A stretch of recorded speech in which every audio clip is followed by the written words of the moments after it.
আমি এসেছিলাম ডাক্তারের কাছে, তো আমার ননদের জন্য কিছু সবজি এনেছিলাম, মানে পুঁই শাক, শিম, এগুলো তো রাজস্থানে কিনতে পাওয়া যায় না, এগুলো আমরা বাড়িতে লাগিয়েই খাই।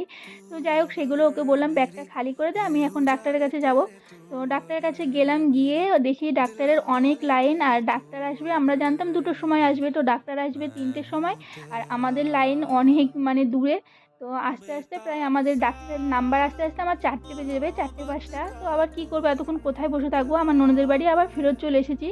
আর ও পুজো দিচ্ছিল, তো আমরা এখান থেকে একটু খাওয়া দাওয়া করলাম, করে রেস্ট করে তারপরে আবার যাব।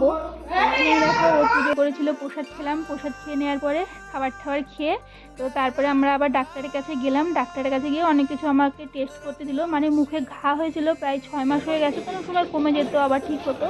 তো সেই সব করতে করতে আমাদের প্রায় সন্ধে হয়ে গেছে। তো তারপরে মলে আসলাম, কিছু ঘরের টুকিটাকি জিনিস নিতে হবে, সেইগুলো নিয়ে তো চলো বাড়ি ফেরত যাই।